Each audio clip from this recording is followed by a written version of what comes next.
నాయన, నా తండ్రి పేరు కర్కటుడు.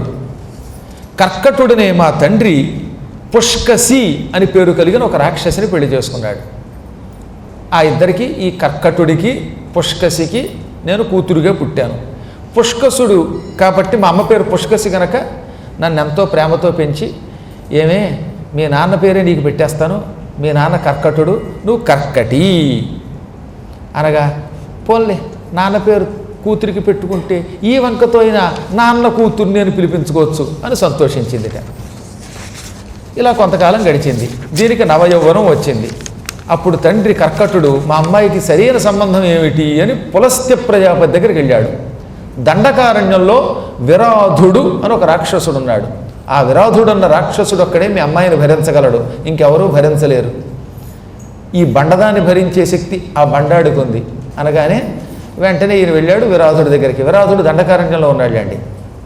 వాడి దగ్గరికి వెళ్ళి, మా అమ్మాయి పరమసుందరి, గౌడిగేది చర్మం కంటే గొప్ప చర్మం ఆవిడది, అంత చక్కగా ఉంటుంది చక్కగా.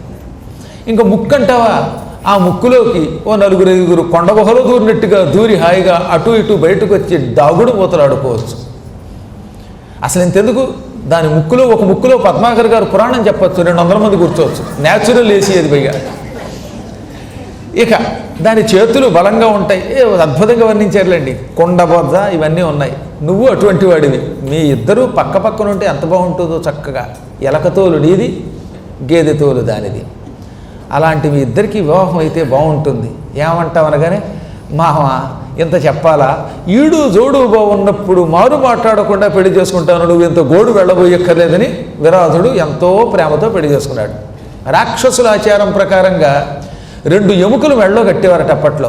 మంచి బలమైనటువంటి ఆభూతి ఎముకలు 2 పట్టుకొచ్చి గొడ్డును తినేసి, ఆ గొడ్డు మాంసం తిన్న తర్వాత 2 ఎముకలు పట్టుకొచ్చి వాటికి తాడు కట్టి ఈ తాడు మెడలో కట్టేవారట. మనకి మంగళసూత్రం అలాగో 2 ఎముకలు అనమాట. అవి కూడా తొడ దగ్గర ఉన్న ఎముకలు. ఆ 2 ఎముకలు విరాధుడనే మహారాక్షసుడు నా మెడలో కట్టాడు. మేమిద్దరం హాయిగా కాపురం చేస్తున్నాం, మాకు ఎప్పటికీ పిల్లలు పుట్టలేదు.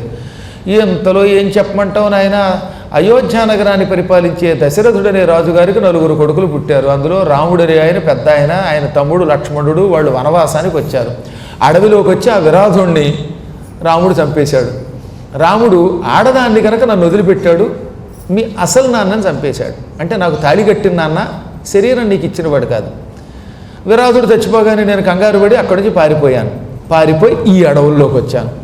ఇక్కడ ఏకాంతంగా బతుకుతూ, అయ్యో ఉన్న మొగుడు పోయాడు, ఒక్క కొడుకైనా నాకు అండగా లేడు, దిక్కు లేదని బాధపడుతూ ఉండగా 6 నెలలకోసారి వెలుగు తెచ్చుకునే కుంభకర్ణుడు హఠాత్తుగా ఇక్కడికి వచ్చాడు. వేటాడుతూ కుంభకర్ణుడు ఇక్కడికి వచ్చాడు. ఇక నన్ను చూడటంతో మహానందపడిపోయాడు. ఏం బలంగా ఉన్నావే నువ్వు, ఎంత అందంగా ఉన్నావు, ఇటువంటి సుందరీమణి మన రాక్షసుల్లో ఉన్నారని నాకు తెలియదు అని అమాంతంగా నా మీద పడ్డాడు. బలాత్కృత, ఆ విధంగా కుంభకర్ణుడు నన్ను బలాత్కారంగా వివాహం చేసుకున్నాడు. వాడి చేత నేను బలవంతం చేయబడ్డాను. ఆ తర్వాత ఏమండోయ్ నేను మీతో వచ్చేస్తానంటే, నువ్వు నాతో ఏం వస్తావు, నేను వెళ్ళి లంకలో ఉంటూ ఉంటాను, అక్కడేమో 6 నెలలకోసారో 3 నెలలకోసారో లేస్తాను, లేచినప్పుడు ఎంత తిండి తింటాను, ఆ మెలకు వచ్చినప్పుడు ఆకలిస్తే నిన్ను తినేస్తాను, నాకు ఎవరు భార్యో ఎవరు భర్తో ఎవడు కొడుకో గుర్తుండదు, నాకు తిండి తప్ప మరొకటి గుర్తుండదు, నువ్వు ఇక్కడే పడి ఉండు, నా వల్ల నీకు కొడుకు పుడతాడు, వాడు నీకు అండ అని కుంభకర్ణుడు నన్ను ఇక్కడ వదిలేసిపోయాడు. ఆ మహాబలశాలి మళ్ళీ నా ముఖం చూడలేదు, నేను లంక చూడలేదు. ఈ కామరోపదేశంలో వాడు నన్ను వదిలిపోయాడు.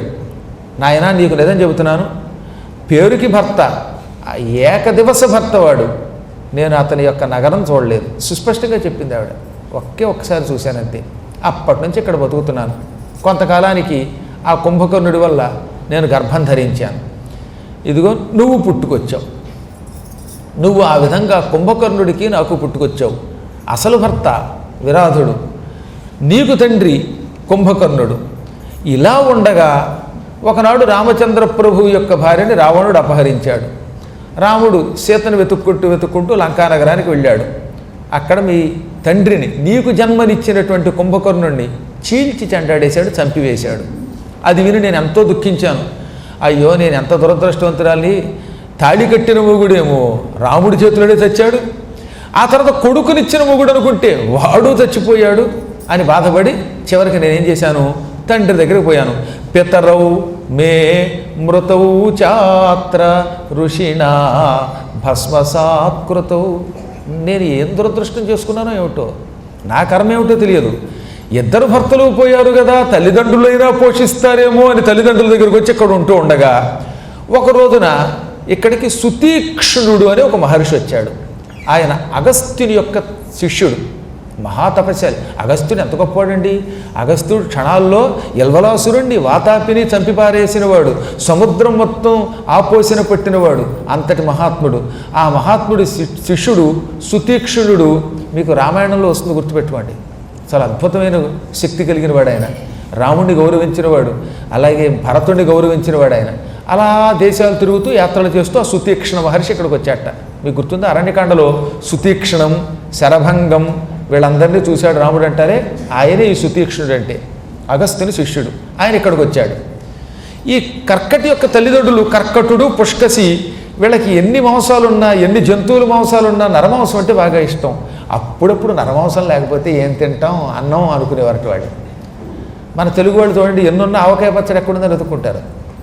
ఎన్ని బొబ్బట్లు పెట్టండి, నెయ్యి పొయ్యండి, కూరగాయలు చేయండి, పప్పు చేయండి, అప్పడాలు పెట్టండి, మంచి కొత్త ఆవకాయ పడితేనా వీడి మొహం కిలకిల్లాడిపోతుంది. ఆవ లేకపోతే జావగారిపోతాడు. అస్సలు నాకేం పడదన్నవాడు కూడా ఆవకాయ తింటాడండి. ఆవకాయ కొన్ని రుచి వేరు, ఆ ప్రత్యేకత వేరన్నమాట.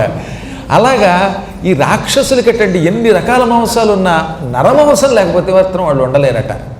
అందుకని ఎప్పుడన్నా మనిషి దొరుకుతాడేమో అని చూస్తున్న వాళ్ళు ఈ సుతీక్ష్ణుడు చూశారు.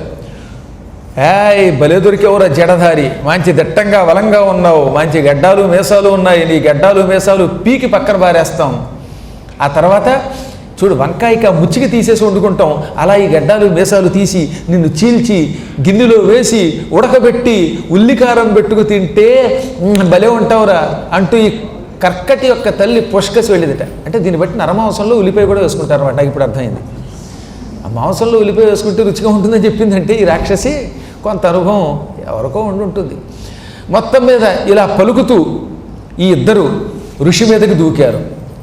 దాంతో ఋషీశ్వరుడికి ఆగ్రహం కలిగింది. దిక్కుమాలని పెరుగులారా, ఈ అడవుల్లో మకాం పెట్టి మాలాంటి నరులకు హాని కలిగిస్తున్నారా, నరమాంస భక్షణ చేస్తారా, ఇప్పటికే మీ వల్ల అడవులన్నీ ఖాళీ అయిపోతున్నాయి, జంతువులన్నీ చచ్చిపోతున్నాయి, అది కాక మనుషులు కూడా తింటారా, చూడండి మిమ్మల్ని ఏం చేస్తాను అని హుమ్ అన్నట్టు కేవలం హుంకారంతో బూడిదైపోయారు వాళ్ళిద్దరు. ఇక్కడ చెప్పాడు సుతీక్ష్ణేన సుతపస అగస్త్య శిష్యేణ వైతదా. మహాతపస్సు చేసిన అగస్త్యుని శిష్యుడు సుతీక్షుడిని వల్ల హుంకారంతో భస్మం చేయబడ్డారట వాడు. ఆయన ఏం కనీసం నీళ్లు చల్లలేదు, చావండిని శపించలేదు, కళ్ళు విప్పి అగ్నిని సృష్టించలేదు. హుం అనగానే వాళ్ళు డుమ్ అని మొద్దయిపోయి బూడిదై చచ్చిపోయారు. దూరం నుంచి ఇది చూసిన నేను అక్కడి నుంచి లగెత్తుకుంటూ వెళ్ళి కొండగుహలో దాక్కున్నాను. అప్పుడు నాకు పరమ దుఃఖం వచ్చింది. ఎంత దురదృష్టం నాకు. ఒక భర్త చచ్చాడు, మరో భర్త చచ్చిపోయాడు, ఉన్న తల్లిదండ్రులు పోయారు, ఇక మిగిలింది ఈ పిల్లాడే. ఈ పిల్లాడైనా 10 కాలాలు చల్లగా ఉంటే బాగుండనుకుని అప్పటికి ఏడాది పిల్లవాడివి కనుక జాగ్రత్తగా సాగాను. నీకు చిన్నప్పటి నుంచి మాంసం తప్ప మరొకటి ఎక్కదు, అందుకే నువ్వు ఎక్కడ బయటికి వెడితే ఏమి ఇబ్బందులు పాలవుతావోనని నీకోసం బయటికి వెళ్లకుండా నిన్ను కొండగోలోనే అట్టే పెట్టి నేను వెళ్ళి సింహాలు, పులులు, ఏనుగులు, ఒంటెలు, ఎలుగుబంట్లు ఒకటే నన్ను పట్టుకొచ్చాను.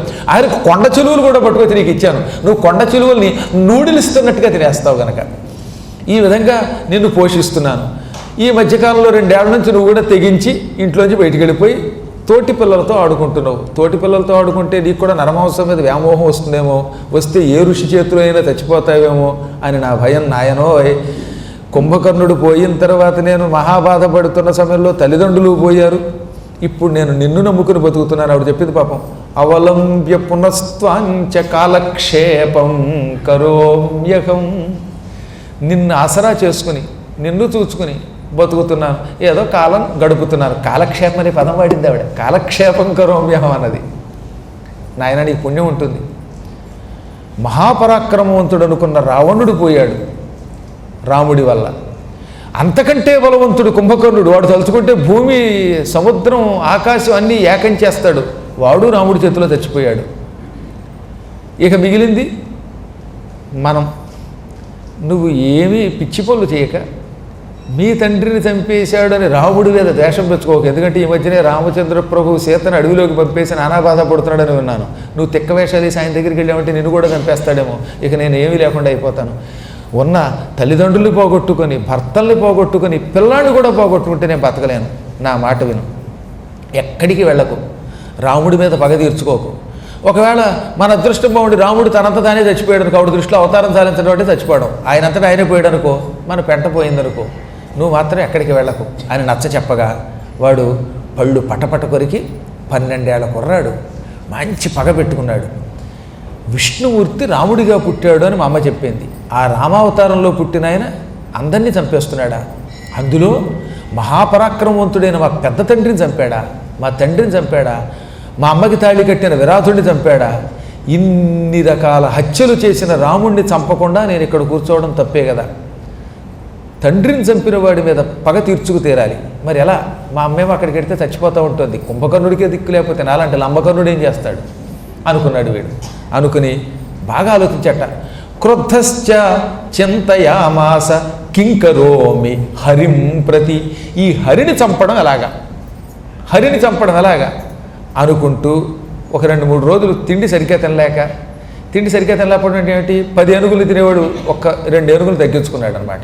తగ్గించుకుని 8 ఏనుగులతో కాలక్షేపం చేసి ఎలా అని ఆలోచించగా సరిగ్గా సమయానికి అడవిలోకి పులస్త్య ప్రజాపతి దగ్గర కొంతకాలం పనిచేసిన మాల్యవంతుడనే ఒకడు వచ్చాడు. ఈ మాల్యవంతుడు వేరు, రావణాసుడి దగ్గర ఉన్న మాల్యవంతుడు వేరు అనుకోండి. ఆ మాల్యవంతుడు తెచ్చాడు, ఈ మాల్యవంతుడు వేరు.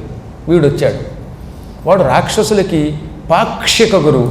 వాడు నల్లగా ఉంటాడు, కొండలాంటి శరీరంతో, పెద్ద తెల్లని గడ్డంతో ఉంటాడు. వాడిని చూడగానే వీడికి చాలా ఆనందం కలిగింది. మా రాక్షస జాతి వాడు ఎవడో కొంచెం బ్రహ్మరాక్షసుడు అనుకుంటాను, వీడు కూడా కొంచెం మంత్రతంత్రాలు నేర్చినట్టున్నాడు అనుకుని కస్త్వం అని అడిగాడు. నేను మాల్యవంతుడనే పేరుతో ఉంటాను, రావణుడికి వాడికి కొంతకాలం గురువుగా పనిచేశాను అన్నట్ట. భలే దొరికారండి బాబు.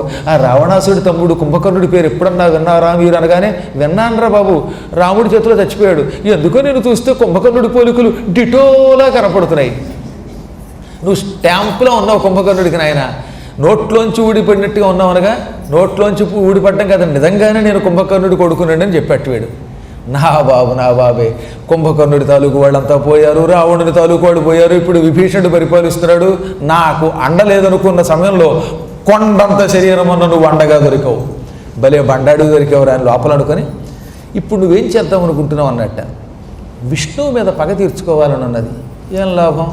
మా అమ్మేమో విష్ణువుతో విరోధం వద్దు చస్తావంటోంది, నాకేమో పగ తీర్చుకోవాలని ఉంది. ఈ పగ తీరాలంటే తాత ఏం చెయ్యాలని అడిగాడు. అప్పుడు ఆయన, బ్రహ్మ కోసం తపస్సు చెయ్యి. నువ్వు బండవాడివి, మొండివాడివి కనుక నువ్వు తపస్సు గ్యారంటీగా చేయగలవు. నేను నీకు మంత్రం ఇస్తాను. ఈ మంత్రాన్ని జపించి మన పూర్వులైన రాక్షసులందరూ తపస్సు చేశారు, వరాలు పొందారు, ఆ వరాల వల్ల గర్వించారు, ప్రపంచాన్ని లేరు. అయితేనే చివరికి చచ్చారనుకోవాలి, వేరే విషయం. నువ్వు కూడా నేను ఇచ్చే మంత్ర జపం చెయ్యి. నువ్వు మాత్రం చావులేని వరం ఏదన్నా మంచిది కోరుకో అన్నట్ట. అలాగేనండి. ఇక్కడ కొసమెరుపు విన్నారా? ఎంతోమంది రాక్షసులు తపస్సు చేశారు, బ్రహ్మవరాలు పొందారు, కానీ అయితేనే ఎన్ని వరాలు పొందినా చచ్చిపోయారు. చావకుండా ఉండేందుకు ఏదైనా మార్గం చూసుకో నువ్వు ఒక్కడివి అనగా, ముందు మంత్రం ఇవ్వండి అన్నాడు ఆయన. ఆయన మంత్రం ఇచ్చాడు. ఆ మంత్రాన్ని సేకరించి అక్కడే డాకిని అనే ఒక దివ్య ప్రాంతం దగ్గర కుంభకర్ణపుత్రుడు భీముడు 2 చేతులు ఇలా పైకెత్తి సూర్యుడికేసి చూస్తూ ఓం ఊర్ధ్వరేతస్కాయ హిరణ్యరేతసి బ్రహ్మదేవాయతే నమోస్తు అని భక్తితో జపం చేశాడు. ఏమి తపస్సు చేశాడండి? శిరసః తస్య సంజాతం తేజః పరమదారుణం. వాడి శిరస్సు నుంచి భయంకరమైన అగ్నిజ్వాలలు పుట్టాయి. కఠోర తపస్సు చేసేవాడి తల మీద నుంచి అగ్నిజ్వాలలు పైకి వస్తాయి. చాలా పర్యాయాలు పురాణాల్లో చెప్పారు. ఇప్పుడు వీడి శిరస్సు నుంచి కూడా ఒక మహా తేజస్సు, భయంకరమైన అగ్ని పుట్టింది. ఈ అగ్ని పైకి వెళ్ళిపోయింది, దేవలోకం దాటింది, దేవతల్ని కాల్చింది, అక్కడి నుంచి బ్రహ్మ దగ్గరికి వెళ్ళిపోయిందిట. తేన దగ్ధాః తదా దేవా బ్రహ్మాణం శరణం యయుః. ఈ అగ్నిజ్వాలల వల్ల తగలబెట్టబడ్డారు దేవతలు. అంటే ఈ శిరస్సు మీద నుంచి లేచిన అగ్ని దేవలోకానికి వెళ్ళి దేవతలందరినీ బాగా ఉక్కిరి బిక్కిరి చేసింది. మంచి మండు వేసవికాలంలో గదిలో పెట్టి తలుపేసేసి ఏసీ వేయకుండా ఒక్క ఫ్యాన్ కూడా వేయకుండా ఉంటే మనిషి అలా ఉక్కిపోతాడు. అలా ఉక్కిపోయారట. చెమట పట్టని దేవతలకు కూడా చెమట పట్టింది. అంత వేడి వాడి శిరస్సు నుంచి పుట్టింది. ఇక్కడి నుంచి ఈ వేడి బ్రహ్మదాకా వెళ్ళింది. అందుకే ఈ వేడి తట్టుకోలేక గిజగిజలాడిపోయి దగ్ధులైపోయి దేవతలంతా బ్రహ్మ దగ్గరికి వెళ్ళి శరణు కోరారు. బ్రహ్మదేవ రక్షించన్నారు. బ్రహ్మం వై రక్షసస్తేజో లోకాన్ పీడితుముద్యమం యత్ప్రార్థ్యతే చ దుష్టేన తత్వం దేహి వరం విధే. బ్రహ్మదేవ, ఎప్పటికప్పుడు నువ్వే మమ్మల్ని రక్షిస్తూ ఉంటావు. సృష్టికర్తవి, విధాతవి, మాకు తాతవి, ఇప్పుడు త్రాతవి నీవే, రక్షించు. పరమదుర్మార్గుడు కర్కటీ కుంభకర్ణుల పుత్రుడు అయిన భీముడు భయంకర తపస్సు చేస్తున్నాడు. వాడి తపస్సు మేము తట్టుకోలేకపోతున్నాం. ఆ దైత్యేంద్ర మూర్ధ దిశోద్ధూత సధూ మహేతి పటలోదంచ తపోవహ్ని నీలోకం దాకా వచ్చింది.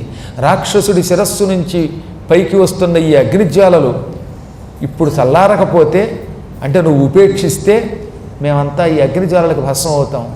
తర్వాత నీ ఇష్టం, నీ సృష్టి ఉండదు అనగా బ్రహ్మ వాడికి వరాలు ఇస్తే తపస్సు ఆపుతాడు. ఆపితే ఈ వేడిపోతుంది, అప్పుడు మీకు పీడా పోతుంది. ఇప్పుడే నేను వెడుతున్నాను అని తక్షణం బ్రహ్మదేవుడు అక్కడి నుంచి మాయమై ఈ రాక్షసుడు తపస్సు చేసే చోటుకి వచ్చాడు. ఆయనకి మతిపోయింది ఆ తపస్సును చూసి.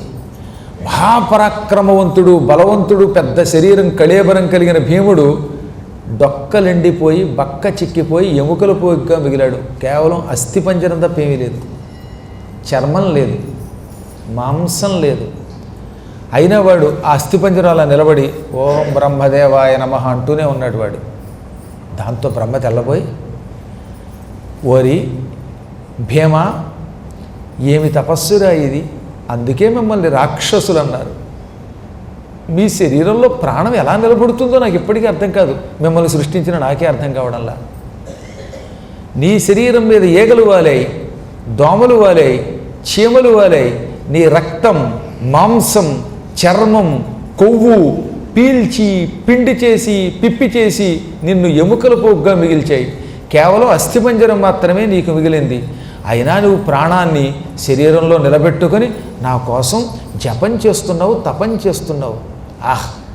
అసలు నీ శరీరంలో ప్రాణములు ఎలా నిలబడ్డాయా అని నాకు ఆశ్చర్యం కలుగుతోంది. అందుకే మెచ్చాను, చెచ్చెర విచ్చేశాను, ఇచ్చుకోవడానికి వచ్చాను వరాలు, పుచ్చుకో అనగానే వాడొక్కసారి కళ్ళు విప్పాడు.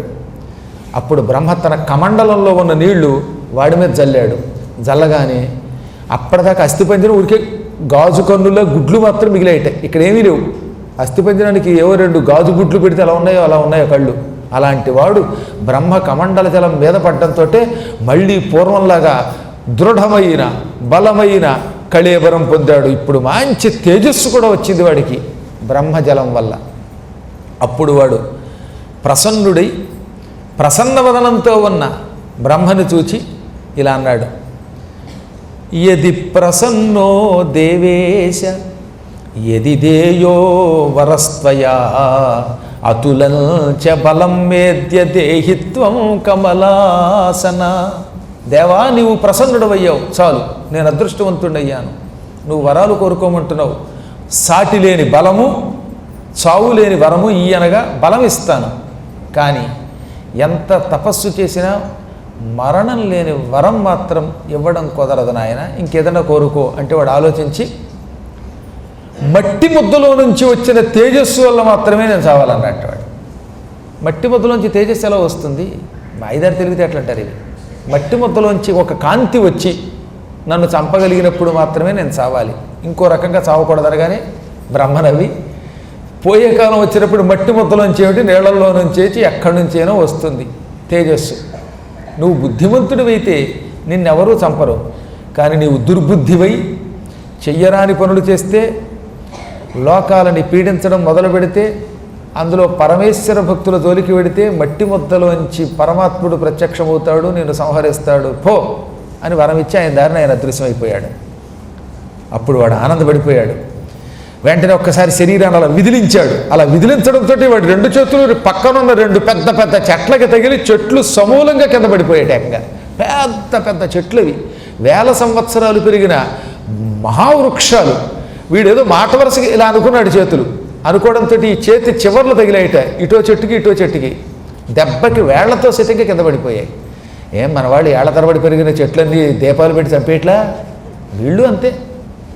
దీపాలు ఎప్పుడు కూడా చెట్టుకి బయట పెట్టాలి, చెట్టు మొదట్లో వేరు మీద పెట్టకూడదు. ఎన్నిసార్లు చెప్పాం పురాణాల్లో, చెప్పి చెప్పి విసుకొస్తుంది. వేరు మీద నూనె పడిపోయిన, ఈ ఒత్తి పడిపోయిన వేరు వల్ల, ఈ నిప్పు వల్ల వేరు కాలి చచ్చిపోతే చెట్టు నీకు దీపం పెట్టడం వల్ల వచ్చే పుణ్యం కాదు, దాన్ని చంపిన మహాపాపం. నువ్వు పెట్టే దీపం పాపం కోసమా పుణ్యం కోసమా?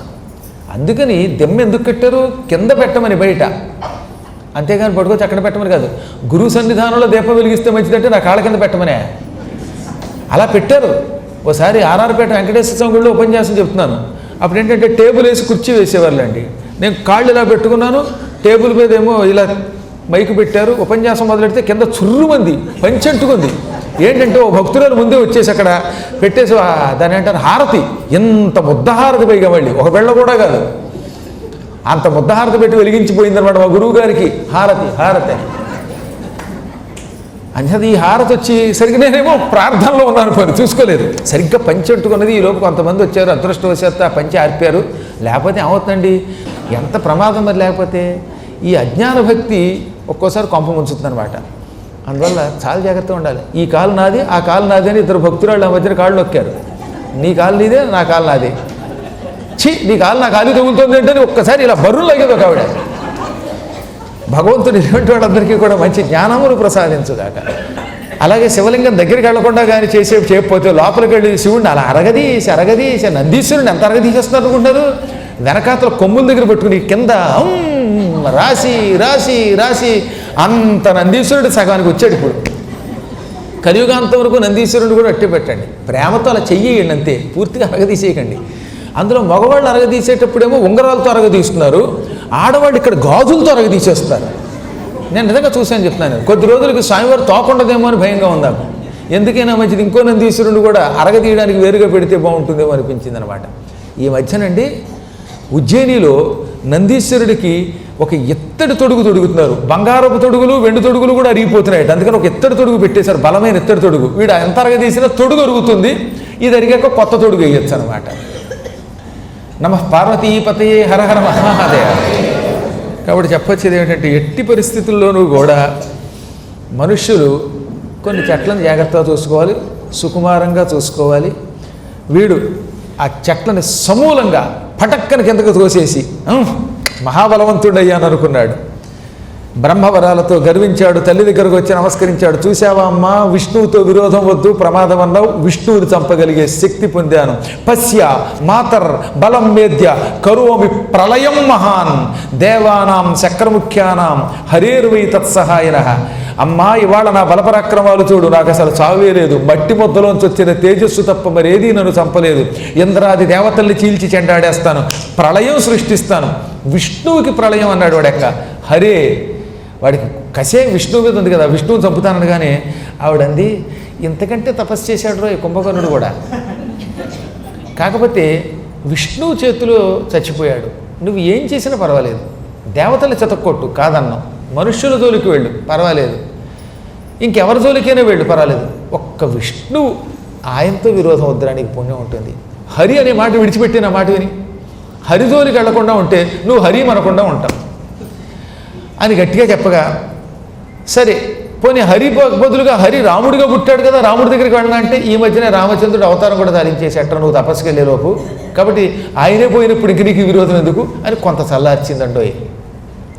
అప్పుడు వాడు తల్లి అలా చెప్పినప్పుడు హరి దగ్గరికి వెళ్ళన్నాడు, కానీ లోపల మాత్రం హరిద్వేషం మానలేదు. యామైనా హరిం యుద్ధే ప్రార్థితం నిజ్జరైరపి, విష్ణువుని ప్రార్థించైన యుద్ధానికి పిలిచి చంపాలన్నంత కసి ఉండేది వాడికి. కానీ విష్ణువు కనపడలేదు.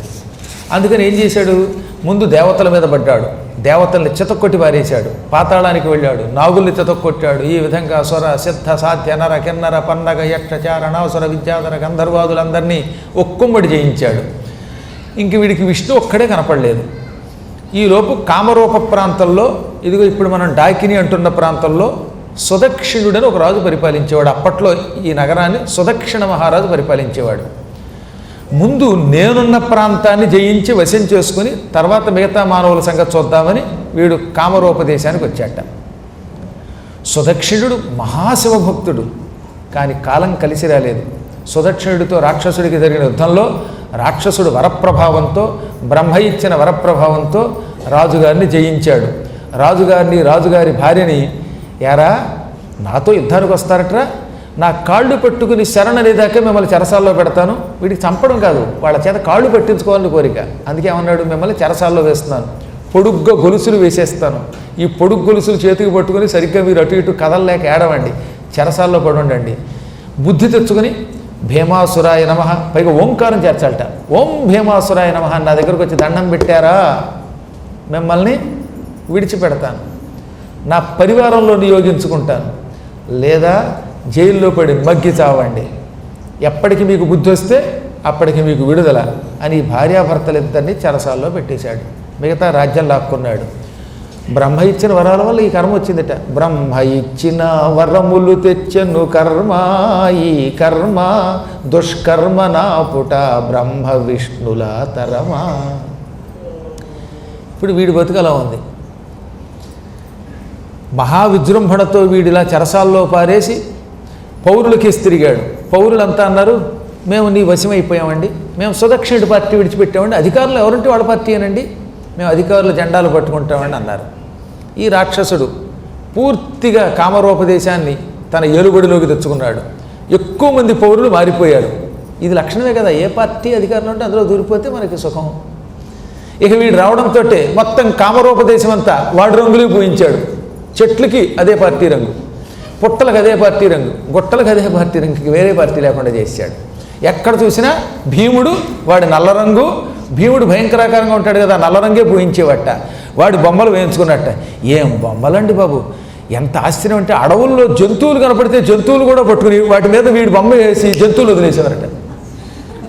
అందుకే ఈ పురాణాలు కొందరు వినుంటారు, దాన్ని అమల్లో పెడుతున్నారు ఇప్పుడు. కాబట్టి చెప్పొచ్చేది ఏంటంటే, ఈ విధంగా వాడు మొత్తం ఎక్కడ చూసినా భీమాసురుడు తప్ప మరొకటి లేడనమాట. ఉసురు తీయడం లేదా బొమ్మ వేయటం. పాపం ఈ రాజుగారు చెరసాల్లో భార్యామణి సమేతంగా పడ్డాడు.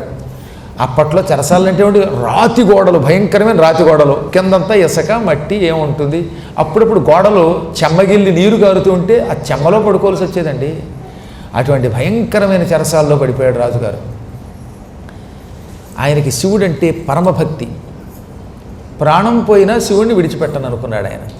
ఈ రాక్షసుడు నన్ను చంపవచ్చుగాక, హింసించవచ్చుగాక, ఆయన మనస్సులో శివుణ్ణి మాత్రం విడిచిపెట్టను. ఇదివరకు ఇంట్లో ఉన్నంతకాలం, కోటలో ఉన్నంతకాలం శివలింగాన్ని పూజించాను, ఇప్పుడు చెరలో ఉన్నాను, మరి శివుణ్ణి ఎలా పూజించటం అనుకోగా మనస్సుంటే మార్గంతో వస్తుందిట. గోడల్లోంచి చెమ్మ ఊరి కొంచెం నీళ్లు లోపలికి వచ్చాయి. వీళ్ళున్న ప్రాంతం అంతా ఇసుక మట్టి కదా. వెంటనే ఏం చేశాడు, ఈ ఇసుకని మట్టిని కలిపి ఈ నీళ్లతో కలిపి ముద్ద చేశాడు. తత్రతేన తదా కృత్వా పార్థివీం మూర్తిముత్తమాం భజనంచ శివస్యైవ ప్రారబ్ధి ప్రియకామ్యయా. మహారాజు ఈశ్వరారాధనకేళి తత్పరుడు. అందుకే మట్టి ముద్దతో శివలింగాన్ని తయారు చేసుకున్నాడు.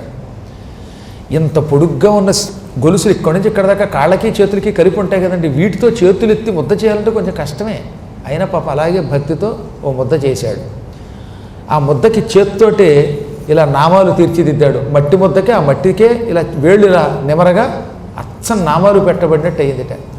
శివలింగాన్ని చూసారా, సముద్ర తీరంలో ఇసుకతో చేశాక ఆ ఇసుక మీద 3 వేళ్ళు ఇలా అంటే చక్కగా నామాలు గుర్తులు పడతాయి. అలా నామాలు చేశాడు ఆయన.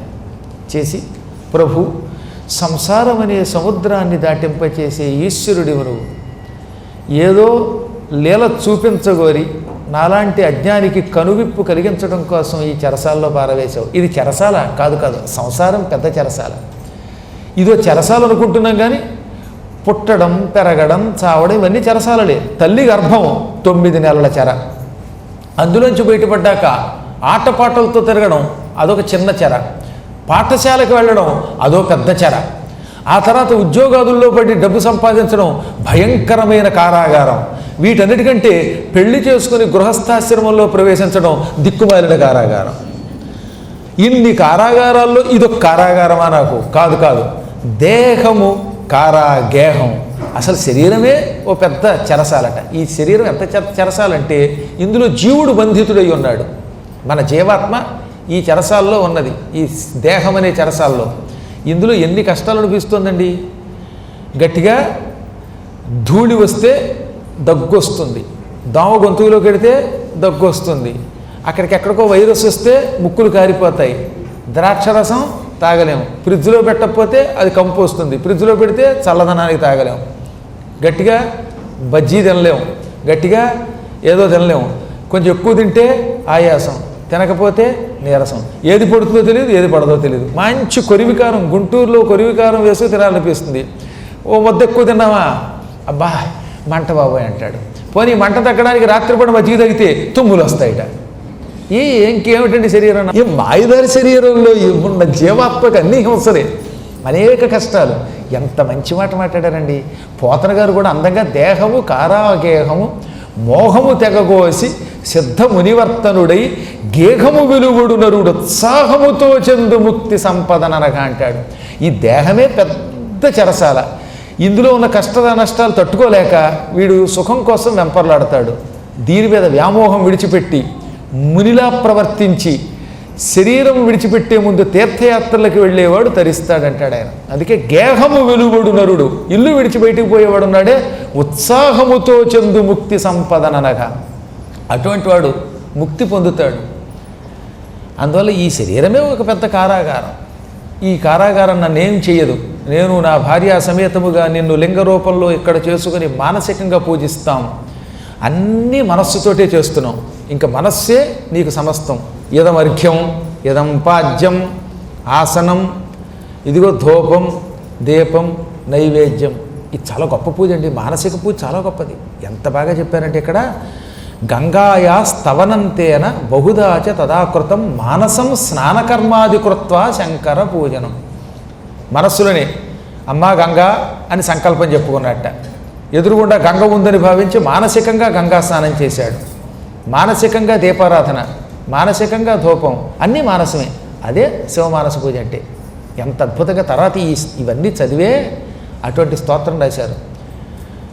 రత్నై కల్పితమాసనం హిమజలై స్నానం చ దివ్యాంబరం నానారత్న విభూషితం మృగమదామోదాంకితం చందనం జాతీ చంపక బిల్వపత్ర రచితం ధూపం చ దీపం తథా దీపం దేవదయానిధే పశుపతే హృత్కల్పితాం గృహ్యతాం. నా హృదయంలోనే నీకు అర్చనలు చేస్తున్నాను, మనస్సు నుంచే సంకల్పంతో ఇస్తున్నాను అన్నాడు. ఏమీ ఉండవు కానీ మనస్సులో ఇదిగో నీకు రత్నములతో తయారు చేయబడిన సింహాసనం అనుకుంటున్నాను, ఇదిగో చల్లని నీటితో అభిషేకం చేస్తున్నాను, ఇదిగో తాంబూలం ఇస్తున్నాను, ఇదిగో ధూపం, ఇదిగో దీపం, ఇదే నైవేద్యం. ఇవన్నీ నా మనస్సు నుంచి వస్తున్నాయి. వస్తూ ఉండదు కానీ మనస్సులో కోరుకున్నానుగా, సంకల్పించారుగా. ఈ మానసికమైన సంకల్పమే నీ పూజ అనుకో. దీనికి మానసిక పూజ అని పేరు. అన్నీ మనస్సంకల్పంతో చేయొచ్చు. అన్నిటికీ మూలం మనస్సు కనుక మన ఏవ ప్రధానం హి కారణం బంధమోక్షయో. అందుకని హృత్కల్పితాం గృహ్యతాం పూజాం అన్నాడు ఆయన. అన్నిటికంటే చివరి శ్లోకం మరింత గొప్పది కదటండి. ఆత్మాత్మం, నాలో ఆత్మ ఉన్నది, అది నీవే. గిరిజామతి, పార్వతీదేవి ఎవరు? నా శరీరమే ఓ పెద్ద శివాలయం. ఈ శివాలయంలో నువ్వు ఉన్నావు. ఎవరు నువ్వు? నా జీవాత్మే ఓ దేవ శివ నువ్వు. గిరిజామతి, నా బుద్ధి పార్వతీదేవి. ఆత్మాత్వం గిరిజామతి సహచరాహ ప్రాణాహ. ఇంక నీ ప్రమథగణాలు ఎవరు? శివపరివారం ఎవరు? నాలో ఉన్న పంచప్రాణాలు, నాలో ప్రాణాలు ఉన్నాయే, ఈ ప్రాణములు నీ పరివారం. శరీరం గృహం, నా శరీరమే నీ ఇల్లు, నీ దేవాలయం. ఆలయము అంటే ఇల్లు, దేవాలయం దేవుడి ఆలయం. నా శరీరమే నీ శివమందిరం. పూజాతే విషయోపభోగ రచన. రోజు లేచిన దగ్గర నుంచి నేను ఎన్నో భోగాలు అనిపిస్తున్నాను కదా. మంచం మీద హాయిగా పడుకోవడం, భోజనం చేయటం, తాంబూలం వేసుకోవటం, ఇంకేమైనా వ్యసనాలు ఉంటే అవి తీర్చుకోవడం, తాగడం, పాలు తాగడం, టీ తాగడం, ఏవేవి ఉంటాయిగా, ఇవన్నీ కూడా విషయ ఉపభోగాలు అంటారు. ఈ విషయోపభోగ రచన ఏమిటి అంటే పూజ. నీ పూజ అనుకో, నేను అనుభవించేవని నీ పూజ అనుకో. నిద్ర సమాధి స్థితి, అది నేను మీకు చెప్పక్కర్లేదు అనుకోండి. ఉపన్యాసంలో ఉపరి సన్యాసంలో ఎక్కడ పడితే అక్కడ నిద్రే. నిద్రలోకి వెళ్తున్నాం అనుకుంటున్నాం, భ్రమట. ఆయనే చెప్పాడు. ఇక్కడ కొంతమంది అప్పుడప్పుడు ఇలా ఇలా అంటారే, అది సమాధి స్థితి. అదే సమాధి అనుకో. అన్నీ విడిచిపెట్టి పరమాత్మలో లీనమైపోవడం ఉంటుంది, దాన్ని సమాధి అంటారు. నేను నిద్రపోతూ ఉంటాను, రాత్రిపూటో పగలో, గురువుగారు ఉపన్యాసంలోనూ ఇంకో చోట. ఆ నిద్ర సమాధి అనుకో. ఇక సంచార పదయో ప్రదక్షిణ విధి. నేను రోజు ప్రొద్దుటి నుంచి సాయంత్రం దాకా అటు ఇటు తిరుగుతూ ఉంటాను కదా, నా పనే తిరగడం అనమాట. కాలక్షేపానికి ఓసారి విజయవాడ అంటాం, ఓసారి గుంటూరు అంటాం, అసలు ఏం సంబంధం లేదు. ఇక్కడి నుంచి విజయవాడ వెళ్ళిపోతారు కొంతమంది. ఈ సంచారం అంతా ఉందే, ఈ కాళ్ళతో తిరిగే తిరుగుడు నీ ఆలయం చుట్టూ చేసే ప్రదక్షిణ అనుకో. గుడి చుట్టూ ప్రదక్షిణ నేను ఎలాగో చేయను, కానీ పిచ్చి తిరుగుడు తిరుగుతూ ఉంటానుగా. నేను ఎక్కడెక్కడికి తిరిగినా నా తిరుగుడంతా గుడుగుడు కొంచెం గుళ్ళో రాగం అనుకో. గుడి చుట్టూ ప్రదక్షిణ అనుకో. స్తోత్రాన్ని సర్వాగిరహ. ఇంకా లేచిన దగ్గర నుంచి నిద్రపోయేదాకా ఎన్ని వాగుళ్ళు వాగుతాము కదా. సర్వాగిరహ. గీహ్ అంటే ఒక్క మాట, గిరహ మాటలు. సర్వాగిరహ అంటే మొత్తం నా వాగుడు, నేను మాట్లాడే పిచ్చి వాగుడు, మంచి వాగుడు, అన్ని వాగుళ్ళు కూడా. అంటే దీన్ని బట్టి ఎన్ని రకాల వాగుళ్ళు ఉన్నాయో మీకే తెలుస్తుంది కదా. ప్రొద్దుటి నుంచి సాయంత్రం దాకా ఎన్ని మాట్లాడతామండి మనం. ఏంటో తెలియదు. భోజనం దగ్గర మాటలు, నలుగురు చేరితే మాటలు, ఇద్దరు చేరితే మాటలు, ఎవరూ లేకపోతే చిట్ చాట్లు, టిక్ టాక్ మాటలు, తలాతోకాలేని మాటలు. మొత్తం మీద మాట్లాడకుండా మౌనంగా నిమిషం ఉండలేం కదా పాపం. మహానుభావులు ఉంటారు కదా చాలామంది. ఏదో ఇలాంటి పుణ్యాత్తులు ఇంకా ఉన్నారు కాబట్టి దేశంలో ఉంది, కానీ లేకపోతే ఈ వాగుళ్ళు భరించలేమన్నమాట మనం. ఈ మాటలన్నీ కూడా స్తోత్రాన్ని, శివస్తోత్రం అనుకో. ఓ రకరకాలుగా జటా కటాహ సంభ్రమద్భ్రమన్ నిలింప నిర్జరి అని రావణాసుడు చేసినట్టుగా మేము ఈ పిచ్చివాగుళ్ళు వాగుతున్నామని ఇది స్తోత్రాలు అనుకో. ఇంకెంతెందుకు అని లాస్ట్ అండ్ ఫైనల్గా ఏమన్నాడు, యద్యత్ కర్మ కరోమి తత్తదఖిలం శంభో తవారాధనం. మేము రోజు ఏ పనులు చేస్తున్నామో ఆ మొత్తం పనులన్నీ నీ శివారాధన అనుకో. మేము చేసే పనులు మంచి చెడ్డ పిచ్చ ఇంకోటి అన్నీ కూడా నీ పూజ అనుకో, నీ ఆరాధన అని ఆయనకి సమర్పించేయాలి మనస్ఫూర్తిగా. అది కూడా మానసిక పూజ. కాబట్టి మానసిక పూజ చాలా తెలివైన పూజ, అద్భుతమైన పూజ. మహారాజు గారు అందుకే మానసికంగా స్నానం పానం సమస్తం అనుకుని ఎదురుగుండా మట్టితో తయారు చేసిన లింగాన్ని పెట్టుకొని ఆ లింగానికి సమస్తోపచారాలు చేసి వీలుని బట్టి ధ్యానము పూజ చేసుకునేవాడు. వీలున్నంత వరకు ఓం నమశివాయ ఇచ నమశివాయ అనేవాడు. అప్పుడప్పుడు ముద్రలు ప్రదర్శించేవాడు. అందులో ఆయనకి మురుగీ ముద్ర అని ఉంటుంది. ఇలా నెత్తి మీద పెట్టుకుని నమస్కారం చేయడం చాలా గొప్ప ముద్ర. ఇది మురుగీ ముద్రాం ప్రదర్శయేత్ ఉపాసనలో ఒక విధానం ఉన్నది. అలా చేస్తే శివుడికి పూర్తిగా ఉపచారములు చేసిన పుణ్యం వస్తుంది. అవన్నీ ప్రదర్శించేవాట. ఆపై కాసేపు ఇసుకలో పడుకునేవాడు. పడుకునేటప్పుడు కూడా లోపల లోపల పూజ సాగేది. ఆయన భార్య, ఈ సుదక్షిణుడి భార్య, ఆవిడ పేరు దక్షిణ. ఈయన సుదక్షిణుడు, ఆవిడ దక్షిణ. తత్పత్నీచ తదా సాధ్వి దక్షిణ నామ విశ్రుత. దక్షిణ అని ఆవిడకి ప్రసిద్ధి, ఉత్తమురాలు. ఆవిడ కూడా భర్తతో కలిసి శ్రద్ధగా అర్చన చేసింది. ఇది గొప్ప వరం అండోయ్. భర్త గారితో సమానముగా అదే భక్తితో ఆయన ఏం చేస్తే దాన్ని అనుసరించటం భర్తలకు గొప్ప వరం అన్నమాట. భర్త గారితో ఏ విషయంలోనూ సహకరించకుండా ఉండేటటువంటి భార్య కలిగి ఉండడం అంత దురదృష్టం మరొకటి లేదని ప్రపంచంలో శాస్త్రం.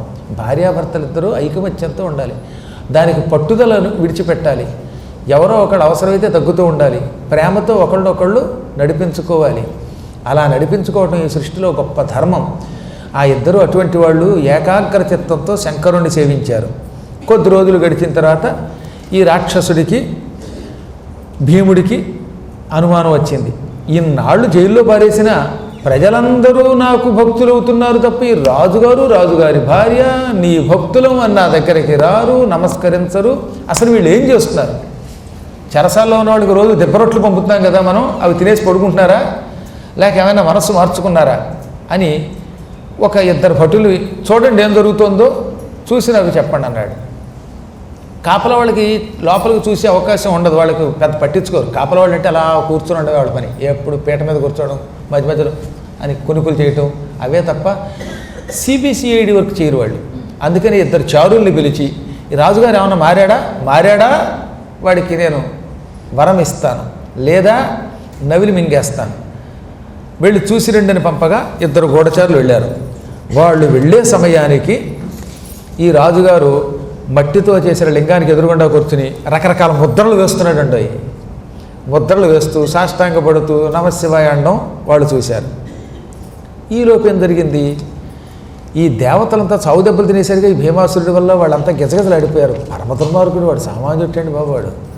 వాడి అత్యాచారాలకు తట్టుకోలేక దేవతలంతా మహావేగంగా బ్రహ్మదేవుడి దగ్గరికి వెళ్ళారు. బ్రహ్మ బ్రహ్మ బ్రహ్మ రక్షించరగా, బ్రహ్మ నేను వరములు ఇస్తానండి కానీ వెనక్కి తీసుకోలేనండి. వరాలు ఇవ్వడం అంటే రిజిస్ట్రేషన్ లాంటిది. నా రిజిస్ట్రేషన్ పక్కా రిజిస్ట్రేషన్. మళ్ళీ ఒకే స్థలం ముగ్గురు నలుగురికి రిజిస్ట్రేషన్ చేసే భూలోకపు దరిద్రపు డొంక తిరుగుడు రిజిస్ట్రేషన్ కాదు. కాబట్టి నేను వెనక్కి తీసుకోలేను. మనందరం కలిసి శివుడి దగ్గరికి వెడదాం అని వారిని వెంట పెట్టుకుని ఈశ్వర సన్నిధానానికి వెళ్ళాడు. కైలాసానికి వెళ్ళాడు. శంకరుణ్ణి, భక్త మానస వశంకరుణ్ణి, దుష్ట మదాసురేంద్ర నాశంకరుణ్ణి భక్తితో ప్రార్థించారు. ప్రభు ప్రస్తుతం సుదక్షిణ మహారాజు తన భార్య దక్షిణతో కారాగేహంలో నానా రకాల బాధలో పడుతున్నాడు. ఇంకా ప్రజల కష్టాలన్నీ నేను చెప్పలేము. పాపాత్ముడికి మెజారిటీ ఇస్తే ఎంత ప్రమాదమో ఇప్పుడు ప్రజలకు అర్థమయ్యింది. కాక ఆ మెజారిటీ అంతా బ్రహ్మగారు ఇచ్చేశారు. పైగా వాణ్ణి సంహరించాలి, దుష్ట శిక్షణ చెయ్యాలి, శిష్ట రక్షణ చెయ్యాలి. లే లే నీవే ఇప్పుడు మమ్మల్ని రక్షించాలని ప్రార్థించారు. అప్పుడు శివుడు, మహాత్ములారా మీరేమీ కంగారు పడవలసిన అవసరం లేదు. బ్రహ్మ విష్ణువు దేవతలు ఇంతమంది నా దగ్గరకు వచ్చి అడిగితే నేను కాదంటానా? కర్కటీపుత్రుడు కుంభకర్ణుడి వల్ల పుట్టిన మహాబలశాలి అయిన భీముడు ఉపద్రవం సృష్టిస్తున్నాడని ఈ రుద్రుడికి తెలుసు. సమయం కోసం ఎదురు చూశాను. వాడు చేసిన తపస్సు మహాపుణ్యపూరితమైన తపస్సు, చాలా పుణ్యంతో కూడిన తపస్సు చేశాడు. పుణ్యం కొంత నాశనం అయితేనే మేము చంపగలుగుతాం. పుణ్యం ఉన్నంత వరకు వాడిని ఏం చేయలేం. బ్యాంకులో డిపాజిట్ ఉన్నంత వరకు వాడు డబ్బు తీసుకునే అధికారం వాడికి ఉన్నది. అలాగే వాడు ఆ పుణ్యం వ్యయం చేసేదాకా ఎదురు చూశాను. ఆ పాపాత్ముడు తాపస్సుల మీద, దేవతల మీద, మహాత్ముల మీద ఎప్పుడు అత్యాచారాలు మొదలుపెట్టాడో అప్పుడే వాడి పుణ్యం క్రమక్రమంగా తరిగిపోవడం మొదలయ్యింది. వాడు చేసిన పుణ్యం అంతా ఇక చివరికి వచ్చేసింది. మినిమం బ్యాలెన్స్లోకి వచ్చాడు వాడు. ఆ బ్యాలెన్స్ కూడా పోతుంది కొద్ది రోజుల్లో. అప్పుడు వాడిని సంహరిస్తాను. పాపాత్ముల్ని సంహరించడానికి కొంత సమయం రావాలి. మనం చూస్తున్నాం కదండి, ఎంతోమంది విర్రవీగిన వాళ్ళు చచ్చాక ఎముకలు దొరికా చేసిన పాపాలకు భగవంతుడే చేస్తాడనమాట. అంత దారుణమైన చావు ఇస్తాడు. అందుకే అనుక్షణం జాగరూకులమై ఉండాలండి. మనం ఒంట్లో ఓపిక ఉన్నప్పుడు, డబ్బు ఉన్నప్పుడు, అధికారం ఉన్నప్పుడు రెచ్చిపోతే ఏమవుతుంది? చచ్చిపోతాం. చచ్చిపోయేది కూడా దిక్కులేని చావు చస్తాం. అప్పుడు ఏ దేవుడు కాపాడ్డు. ఒక స్థాయి దాటిపోయాక పరమాత్మునికి చాలా కోపం వస్తుందిట. అందుకే ఎంత జాగ్రత్తగా ఉండాలంటే అంత జాగ్రత్తగా ఉండాలి. అయితే ఏం లాభం అండి? అధికారం చేతిలోకి వస్తే ఏమిటో తెలియదు కానీ పిచ్చి వేషాలు వేస్తారు, దాని ప్రభావం అనిపిస్తూ ఉంటారు. ఎంతమంది యుగ యుగాలుగా అలా అయ్యారండి. మీరు రాముడి కథ అక్కడ దాకా వెళ్ళక్కర్లా, మన కళ్ళ ముందు జరగట్లే, ఎంతమంది చూస్తున్నాం మనం. ఇక వీడు పరమ బలవంతుడు, వీడిని ఎవరు ఏం చేయలేరు అనుకుంటున్నామా? ఢామ్ అని తెల్లారేసరికి వాడు కనపడకుండా పోతున్నాడు. ఏ యాక్సిడెంట్ అవుతుంది? పచ్చడైపోతాడు.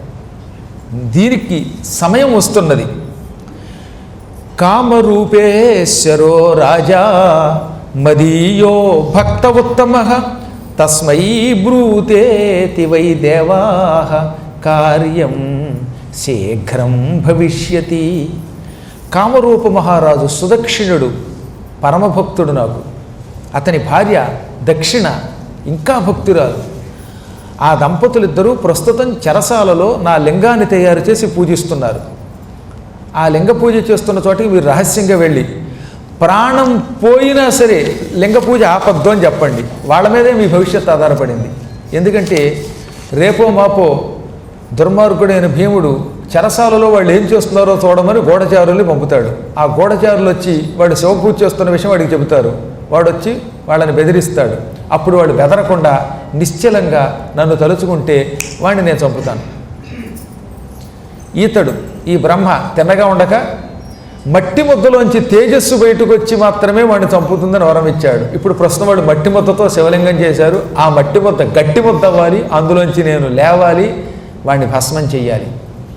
కాబట్టి మీరు సుదక్షిణుడికి ధైర్యం చెప్పండి అనగా వెంటనే దేవతలు మహానందంతో చెరసాలకు వెళ్ళిపోయారు అదృశ్య రూపంలో.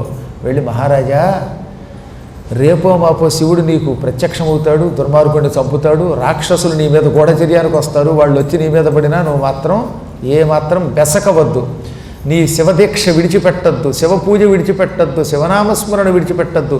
చెప్పుడు మాటలు ఎవరు చెప్పినా వినేవాళ్ళు వివేకంతో ఉండాలి. ఎవడో వచ్చి మా మతంలోకి మారు, ఈ పూజ మారి అంటే మనం మారకూడదు. కాబట్టి నిన్ను వాడు ఎంత భయపెట్టినా శివమతం మాని వాడి మతంలోకి వెళ్ళదు. ఆ దరిద్రపు మతం చండాలపు మతం, అది నీచ మతం, అది ఆ మతంలోకి వెళ్ళకు అని గట్టిగా నచ్చ చెప్పారు. ఇలా చెప్పి యయుశీఘ్రం నిజాశ్రమాన్ స్వర్గానికి వెళ్ళిపోయారు. మళ్ళీ అక్కడ ఉంటే వాడు తంతాడు ఎక్కువసేపు ఉంటే, వాళ్ళ భయం వాళ్ళది. మరి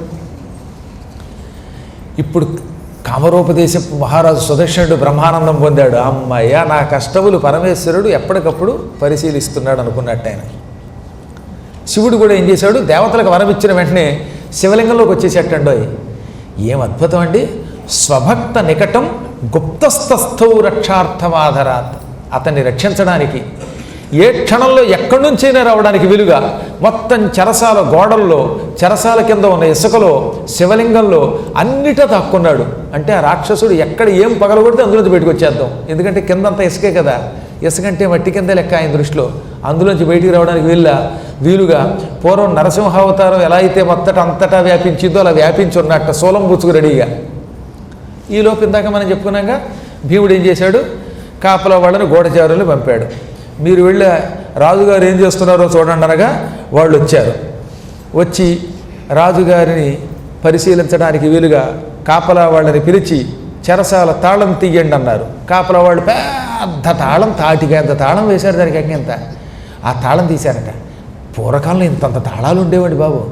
అసలు చాలా కాలం మా చిన్నప్పుడు కూడా కొన్ని గొళ్ళలో ఉండేవండి, ఇంతంత తాళాలు చూసేవాళ్ళం. ఈ మధ్యన ఒక ఆయన ఇంటికి గడియేమో ఎంత ఉంది, తాళం ఎంత వేశాడు. జరిగింది పాప. ఇక్కడ ప్రాణం ఎండడానికి వచ్చాడు. వాళ్ళ ఇంటి తలుపులు తాళమేమో పెద్దది కదా, ఇంత తాళం కదా, తాళం పగలగొట్టలేక వాడు ఏం చేశాడు, టిక్కును మొత్తం గడియ పైకేశాడు. తలుపులేమో పిచ్చి తలుపులు లేదా వేప తలుపులేమో చేయించుకున్నాడు ఆయన పాపం. ఆ తలుపులు కూడా కొక్కేలు అవి సామాన్యం. కొక్కేలు గట్టిగా పెట్టుకోవాలి కానీ తాళం వేస్తే ఉపయోగం ఉంది. వాడు చాలా తెలివైన వాడు అనమాట. ఒక చిన్న టర్న స్క్రూ ఏదో పెట్టి ఇలా అన్నాడండి, కొక్కి ఊడొచ్చింది. తలుపుల వేసినట్టుంది. వాడు లోపలికి ఎలా దూరిపోయాడు. ఈ గొళ్ళెం తీసేసి మొత్తం తాళం వేసింది ఉండగానే ఆ మొత్తం గొళ్ళెం పగలగొట్టి లోపలికి వెళ్ళి కొని పట్టుకుపోయాడు. ఇక చూడండి ఆయన గొల్లను గోల. తాళం కప్పే కాకుండా కొంచెం గొళ్ళెలు కూడా గట్టిగా వేసుకోవాలి. గొళ్ళెం గట్టిగా ఉంటేనే తాళాలు దృఢంగా ఉంటాయి. మరి అప్పుడప్పుడు మనం ఏం చేస్తామంటే తాళము వేసి తిరిగి కాదు ప్రభు, గొళ్ళెం మరచితున్నట్టుగా అసలు గొళ్ళెమే మర్చిపోతూ ఉంటారు కొంతమంది. ఏదేమైతేనేలండి, ఆ పెద్ద తాళం తీయించి చారులు ఇద్దరు తలుపులు తీసుకుని లోపలికి వెళ్ళారు. ఎదురుగుండా లింగం పెట్టుకుని ముద్రలు వేస్తూ పూజ చేస్తున్న రాజును చూశారు వాళ్ళు. ఏమిటి పూజ అంటే ఆయన మౌనంగా పూజ చేస్తున్నాడు, మాట్లాడలా. దాంతో వాడు కంగారు పడ్డారు. ఒకడక్కడ కాపలా ఉండి కేనచిత్ తత్రగత్వాచ రాక్షసాయ నివేదితం. ఒకడు మాత్రం రాక్షసరాజు గారికి చెప్పడానికి వెళ్ళాట. ఎందుకని ఒకడు కాపలా ఉన్నాడు, నేను కాపలా ఉండకపోతే వీడు ఏం చేస్తున్నాడు ఏమిటో అని వాడికి భయం వేసింది. ఈ పూజ ఏమిటో అబ్జర్వ్ చేద్దామని ఒకడు అక్కడ ఉండి, ఒకడేమో రాక్షసరాజు భీముడి దగ్గరికి వెళ్ళారు. భీముడు, ఏమిరా హడిలిపోయి వస్తున్నావు, పరిగెత్తుకు వస్తున్నావు అంటే, ఆ రాజుగారు ఏదో క్షుద్ర ప్రయోగం చేస్తున్నాడు, అదేదో విచిత్ర పూజ, మట్టిని ముద్ద చేశాడండి, దానికి ఏవో గీతలు గీశాడండి, అవేవో వేళ్ళు ఇలా పెడుతున్నాడు, ఇలా తిప్పుతున్నాడు. రాజా కించిత్ కరోత్యేవం త్వదర్థం అభిచారికం అన్నాడు. అభిచారికం అంటే చేతబడి. ఒక ముక్కలో చెప్పాలి, ఏదో క్షుద్ర పూజ చేతబడి చేసేస్తున్నాడు. వాడు చాలా ప్రమాదకారుల్లో ఉన్నాడు. వాడు వేస్తున్నటువంటి ఆ ముద్రలకు అర్థం మాకు తెలియటం లేదు, కానీ ఆ ఎదురుగుండా ఉన్న మట్టిలోంచి ఏదో శక్తిని సృష్టించి నేను చంపాలనుకుంటున్నాడేమో అనగానే, ఓరి నాయనో నా మీదే ప్రయోగాలు అనుకున్నట్టు ఈయన హడిలిపోయి క్రోధావేశానికి లోనైపోయి, మహాతపస్యాలిని పరాక్రమవంతుడైన నాకు ఈ చేతబడులో లెక్క చేతబడి ఎలా ఉన్నా వాడికి బాగా ఒంటిబడి చేస్తాను, వాడికి బడితి పూజ చేస్తాను అని పెద్ద ఖడ్గం పుచ్చుకుని వెళ్ళాడు. ఈయన వెళ్ళే సమయానికి మట్టిలింగం దగ్గర కూర్చుని శివ శివ శంభో అని పాడుకుంటున్న రాజుగారు కనబడ్డారు. ఆ మూర్తిని చూస్తూ ఉండగానే ఇతనికి అనుమానం వచ్చిందనమాట. వెంటనే రే రే పార్థివ దుష్టాత్మన్ క్రియతే కిం త్వయాధునా సత్యం వదన కన్యాం త్వాం అన్యథా హన్మి నిశ్చితం. ఎరా దుర్బుద్ధి దుష్టరాజా, ఏం చేస్తున్నావు? నిజం చెప్పు, లేదా చంపారేస్తాను. నిజం చెప్పావో బతికిపోతావు, లేదా ఈ కత్తితో నరికి పారేస్తాను. ఏమిటి పూజ అనగానే ఆయన ఏం మాట్లాడలేదు. అంటే మౌనంగా ఉన్నాను, మాట్లాడనన్నాడు. ఈ మౌనవ్రతం ఉన్నవాళ్ళు పెద్ద హడావుడి చేస్తారుంటాయి. ఆ పూట మౌనంగా ఉన్నారంటే అని ఇలాగ సైకిల్ చేసి మన దుంప తెచ్చుతారు, అదో మౌనం. కానీ రాజుగారు అంత గందరగోళం ఏం చేయాలంటే చూశారు కదా, మౌనవ్రతం అంటాడు, వాడికి ఏమిటో అరుస్తాడు. అంటే అక్కడ దోమ వాలిందనో, లేకపోతే ఏదైనా దూడ పాలు తాగుతుందో, లేకపోతే వంటింట్లో ఏదో అవుతుందనో, ఇవన్నీ దృష్టిలో ఉంటే ఇంకా మౌనవ్రతం ఎందుకు? అంతకంటే గానవ్రతం పెట్టుకుంటే మంచిది, గార్ధవ గానవ్రతం. కాబట్టి వీడు ధిక్కరిస్తూ ఉంటే తప్పనిసరి పరిస్థితుల్లో మాట్లాడాలి కనుక, అంటే నేను మౌనంగా ఉన్నాను, మాట్లాడనన్నాడు. ఎవడెవరా నువ్వు? నా చెరసాలలో ఉంటూ నాకే మౌనవ్రతం ఉందని చెబుతావా? మాట్లాడకపోతే పోట్లాడాల్సి వస్తుంది, నీ తాట తీసేస్తానన్నట్ట. ఆయన నిశ్శబ్దంగా కూర్చున్నాడు. ఒళ్ళు మండిపోయింది ఆయనకి. పెద్ద కత్తి చేతిలోంచి తీసి, మూర్ఖుడా, మా తండ్రి కుంభకర్ణుడు, నువ్వు చేస్తున్నది ఏమిటి ఇప్పటికి నాకు అర్థమైంది. ఇది శివలింగంలా కనబడుతోంది. ఇలాంటి శివలింగాలు పెకలించి అవతల పారేశాడు తెలుసా మా వాడొకడు. ఇంకా మా అసలు తండ్రి విరాధుడు అని ఉన్నాడు, శివలింగాన్ని కాళ్ళతో తన్ని పక్కకు విసిరాట. రావణాసురుడు శివ పూజ చేస్తే చేయొచ్చు, కానీ మా నాన్న కానీ మా తండ్రులు కానీ ఎవరూ ఈ పూజ చేయలేదు. ఈ శంకరుడి సంగతి నాకు తెలియదు అనుకుంటున్నావా? యో మే పితృవ్యకేనైవ స్థాపిత కెంకరోయథ. మా వంశంలో పుట్టిన పితృవ్యుడు అంటే మా తండ్రుల యొక్క వంశంలో ఒకడు పుట్టాడు, వాడి పేరు భస్మాసురుడు. వాడు ఆ శివుడిని ఎత్తిమే చేయి పెట్టకపోతే ఆయన అడిలిపోయి విష్ణువు దగ్గరికి వెళ్ళాడు రా. ఏదో విష్ణువు మధ్యలో వచ్చాడు కానీ, లేకపోతే ఈ పాటికి శివుడు బూడిదైపోయేవాడు. అప్పుడు బూడిద పూసుకునే అవకాశం మీకు అవసరం లేదు అని పళ్ళు పటపట కొరికి, ఇప్పుడే చూడు నీ శివుణ్ణి నిన్ను ఏం చేస్తానో, వీడిని నమ్ముకుని క్షుద్ర ప్రయోగం చేస్తావా అని భయంకరమైన తన చేతిలో ఉన్న చంద్రహాస అనే ఖడ్గాన్ని లింగం మీదకి విసిరాడు.